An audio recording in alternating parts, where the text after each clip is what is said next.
की, दलितों की और आज़ादी के बाद उस इलाके को तरक्की से महरूम रखा गया। वहाँ की एक लड़ाई जो बैरिस्टर असदुद्दीन अवैसी साहब ने शुरू किया, उस लड़ाई को इन लोगों ने कमजोर किया है और धोखा दिया है।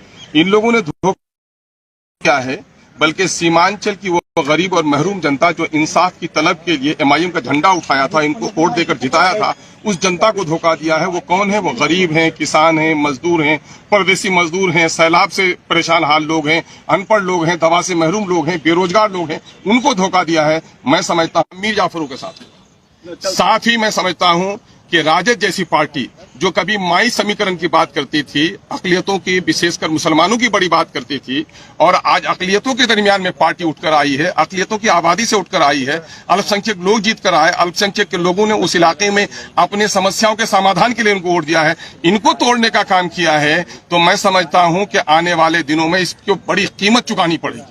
कभी माई कहते थे, आज वो A to Z कहते हैं। मैं समझता हूं कि इस वक्त पूरे बिहार में माइनॉरिटी के लोगों की जितनी आस्था जुड़ी है एमआईएम से, उस आस्था को खत्म नहीं कर सकते थे। बल्कि मैं दावे के साथ कहता हूं, मैं एक टूटा था तो 5 लेकर आया था, आज 4 टूटे हैं तो 24 लेकर एमआईएम आएगी और ऐसे लोगों को भी धूल चटाने का काम करेगी। इससे हमारी पार्टी में कोई घबराहट नहीं है। जाने वाले चले गए, ले जाने वाले लेके चले गए। मीर जाफर का किरदार जिसने अदा किया, और जिन लोगों ने अकलियतों में गुजरात में गर्दनें काटी हैं, जिन लोगों ने बाबरी मस्जिद तोड़ी है, अकलियत के लोगों ने ऐसे लोगों को माफ नहीं किया है। मैं समझता हूं कि अकलियत के लोग, अकलियत की उठती हुई ताकत को जिन लोगों ने तोड़ा है, उसको भी माफ नहीं करेंगे।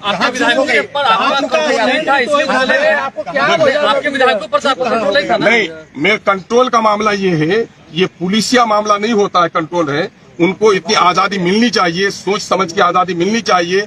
जो भी बंधन यहाँ पर होता है नैतिक बंधन होता है, और नैतिक बंधनों को तोड़ने वाले वो मैं समझता हूं कि सबसे बड़े पार्टी होते हैं। आप स्टैंड नहीं ले रहे थे, इस वजह से वो भागे। आप किस चीज का स्टैंड नहीं लिया? हमें से अकलियतों का स्टैंड ले लिया, दलितों का स्टैंड ले लिया। और मैं समझता हूं कि पिछले इजलास जितने सेशन हुए, गवाह होगा कि अकलियतों और पिछलों के जितने मुद्दों को और सीमांचल के जितने मुद्दों को एमआईएम ने मजबूती से उठाया है, और तमाम तर विधायकों को जो हिस्सेदार बनाया है, तमाम तर विधायकों को जो बोलने का मौका दिया है, जो परामर्श किया है। दूसरी पार्टियों में गए हैं, हम लोग रहे भी हैं, दूसरी पार्टियों में हैसियत है तलवार चाटने की। एमआईएम है जो मान सम्मान की बात करती है। अगर कुछ लोगों को ऐसा ही मामला है, सीमांचल का विकास क्यों नहीं हुआ? सीमांचल से इसी नेचर के लोग जीत कर आए जो पार्टी का तलवार चाटते रहे और सीमांचल के मुद्दे की लड़ाई नहीं लड़े। एमआईएम ईमानदारी के साथ सीमांचल की लड़ाई लड़ती है, और अख्तरुज्जमान खड़ा है। मैं दावा करता हूं आपको।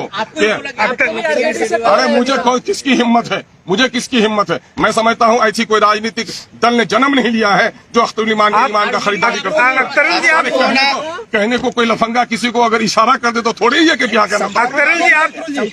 आप उधर भी नहीं रहे, आप भी तो उनके साथ खड़े हाउस के बाहर। क्या स्टैंड अलग नहीं है?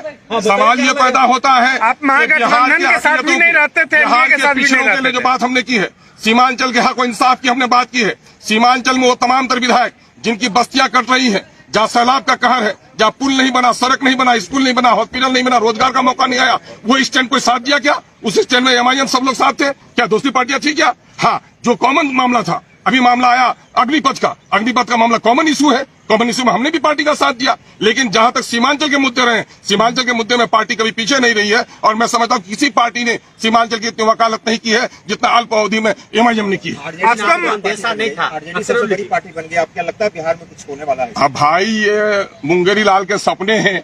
मैं समझता हूं कि विचारों की लड़ाई लड़ने वाले अवसरवाद की राजनीति नहीं लड़नी चाहिए। अब ये उम्मीद पालते हैं, उनसे पूछिए। लेकिन मैं जनता की लड़ाई लड़ता हूं, सड़क से सदन तक। सड़क में हमारी लड़ाई और मजबूत होगी।